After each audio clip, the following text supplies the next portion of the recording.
नमस्कार, मैं निशा स्वागत करती हूँ आप सभी का देव दर्शन में।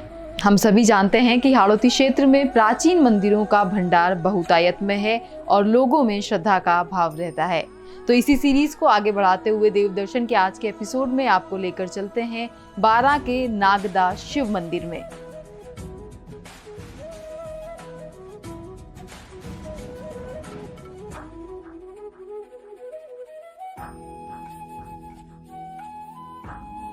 बारां जिला मुख्यालय से पश्चिम दिशा की ओर 30 किलोमीटर दूरी पर है अंता कस्बा और अंता से करीब 6 किलोमीटर की दूरी पर स्थित है नागदा शिव मंदिर।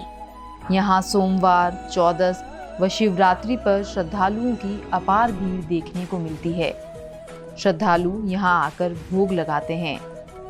झालावाड़ के इतिहासकार ललित शर्मा के अनुसार नागदा में स्थित शिव मंदिर मध्यकालीन स्थापत्य की धरोहर है। निकटवर्ती पलायथा ठिकाने के समीप काली सिंध नदी के दक्षिणी तट पर बने इस मंदिर के गर्भगृह में शिवलिंग पूजांतर्गत है। इस मंदिर का शिखर, पोर्च और मंडप सुरक्षित है। गर्भगृह के पृष्ठभाग की दीवार की ताक में शिव पार्वती की सुंदर मूर्ति स्थापित है जो मध्यकालीन है। इस मूर्ति के बाईं ओर की ताक में एक लघु प्राचीन चतुर्बाहु व ललितासन में विराजमान मूर्ति है।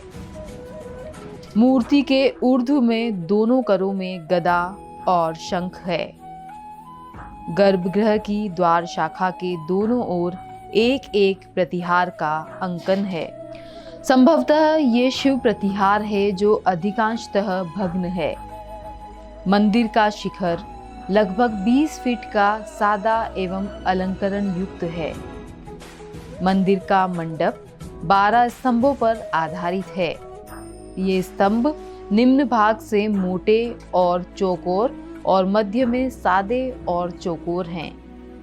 इनके ऊपर मोटे चौकोर और उभरे अंकन करने वाले पाषाण खंड हैं। ये सभी स्तंभ शीर्ष से एक दूसरे से मोटे पाषाण से जुड़े हैं जिन पर मंडप टिका हुआ है। मंदिर के परिसर में अग्निकोण पर एक लघु देवालय, वायुकोण पर चौबारा, पृष्ठ की ओर सीढ़ियों की दीवार पर आम्र मंजरी नारी की मूर्ति लगी हुई है जिसमें वे अपने दाएं ऊर्ध्व में आम्रलता को थामे हुए हैं और वाम अधेकर में उसी जंघा पर चढ़ते हुए एक शिशु को वाम कर में थामे हुए है। शिल्प में नायिका के शीश के पृष्ठ में केश जूड़ा का अंकन व कानों में कुंडल की कला द्रष्टव्य है। इसी शिल्प के ठीक सामने सीढ़ियों की दीवार पर एक कलात्मक स्तंभ लगा हुआ है जो संभवतः मूल मंदिर का रहा होगा। स्तंभ में निम्न भाग पर द्वारपाल, उसके ऊपर जलघट और उसके ऊपर कीर्ति मुख का अंकन है। मंदिर काफ़ी ऐतिहासिक है और रामणिक स्थल है। ये बाणगंगा नदी के किनारे पे है और जो यहाँ शंकर भगवान की प्रतिमा है वो महाभारत कालीन स्वयंभू बताते हैं इसे जी। और तो काफ़ी अच्छा स्थान है। बारां जिले में है, ये अंता के पास में। ये ऐसा बताया जाता है कि ये मंदिर महाभारत कालीन है और यहाँ पर स्वयं मूर्ति की उत्पत्ति हुई है, ऐसा बताया जाता है। और उसके साथ साथ यहाँ पे देखने लायक बढ़िया प्राकृतिक की छटाएं हैं, बढ़िया पास में नदी बह रही है। यहाँ पे बढ़िया प्राकृतिक वातावरण है, घूमने के लिए बढ़िया स्थल है। इसके अलावा यहाँ भगवान के दर्शन, बढ़िया मंदिर है और बहुत प्राचीन मंदिर है। मंदिर के उक्त विवेच्य वायुकोण के देवालय के नीचे दाहिनी ओर एक स्तंभ है जिसके शीर्ष भाग में 4 लघु ताक है। इनमें पूर्व की ओर शेषशायी विष्णु, पश्चिम की ओर शिवलिंग की पूजा करते एक गण, उत्तर की ओर दोनों हाथ जोड़े एक साधु और दक्षिण की ओर एक अस्पष्ट सा अंकन है। स्तंभ का अधिकांश भाग जमीन में धंसा गया है। मंदिर में प्रवेश द्वार के दोनों ओर दो दो शिवलिंग चबूतरे पर स्थापित हैं, जो कदाचित शैव साधुओं की समाधियां हैं। प्रतीत होता है कि यह मंदिर शैव आचार्यों द्वारा लंबे समय तक सेवित रहा है। प्राचीन काल के इस मंदिर में बाबा भोले स्वयं भू है, ऐसा यहाँ आने वाले श्रद्धालु बताते हैं। शिव की प्रतिमा के नीचे निकलने वाला पानी गौमुख से निकलकर कुंड में गिरता है। ऐसी मान्यता है कि इस कुंड में स्नान करने से चर्म रोग से मुक्ति मिलती है। 12 मास कुंड में गौमुख से पानी गिरता है। तो दर्शकों, ये थी पुरातन मंदिर की कलाकृति के बारे में जानकारी। अब हम आपको यहाँ की श्रद्धा के बारे में बताते हैं। नागदा शिव मंदिर नदी के तट पर स्थापित होने से यह स्थान लोगों के लिए रमणीक भी है।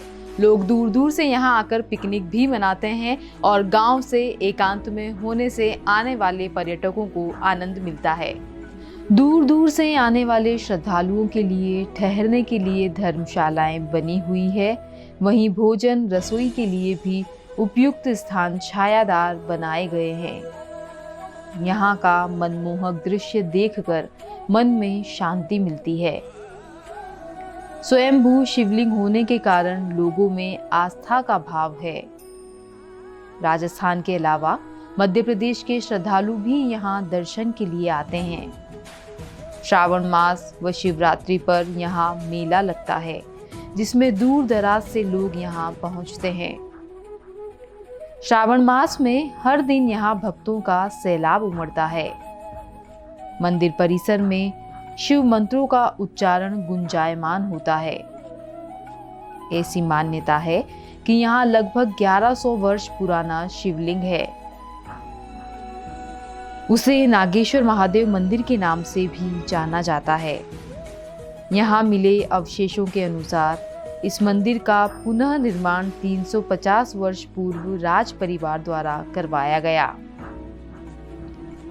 यहाँ के पवित्र कुंड में लगी गौमुख से वर्ष भर धारा बहती है। इस पवित्र धारा का पानी मीठा है। यहाँ के पवित्र कुंड में लगे गौमुख से आने वाली धारा की प्रामाणिकता अब तक सिद्ध नहीं हो पाई है कि यह पानी कहाँ से आ रहा है।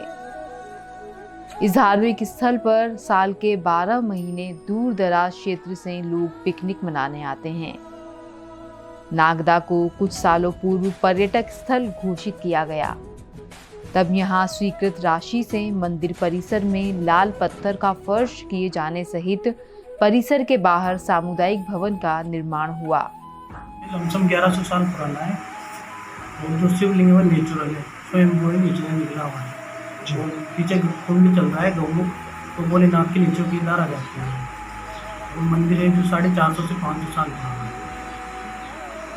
किसने बनवाया था? ये राजा महाराजाओं ने बनवाया था। जब बूंदी रियासत कालीन है, बूंदी का जब अपने आड़ोती में राज चलता उस टाइम का बना हुआ है। कहाँ से यहाँ दर्शन करने आते हैं? यहाँ पे सभी जगह से आते हैं दर्शन करने। विशेषकर कब मेला लगता है यहाँ पे विशेष कार्तिक पूर्णिमा का लगता है मेला। इस धार्मिक स्थान पर शिव मंदिर के नीचे बहती काली सिंध नदी के किनारे यूं तो 7 कुंड हैं, लेकिन इनमें से 4 मिट्टी में दबे हैं। वहीं 3 पर श्रद्धालु स्नान करते हैं। यह धार्मिक स्थान पूरे हाड़ौती में एक अलग पहचान रखता है। शिव मंदिर में श्रद्धालुओं के सहयोग से पूरे साल अखंड ज्योति जलती रहती है। हर साल कार्तिक पूर्णिमा के अवसर पर यहाँ लगने वाले 3 दिवसीय मेले के दौरान नागदा के मुख्य कुंड में डुबकी लगाने वाले श्रद्धालुओं की संख्या हजारों में होती है। सुना है कि काफ़ी प्राचीन मंदिर है, लमसम 1000 वर्ष से पहले का ही है और महिमा तो अलग अलग बताई गई है, लेकिन कुछ महिमा भी है। कुंड की महिमा है यहाँ की कुंड की। क्या विशेषता है?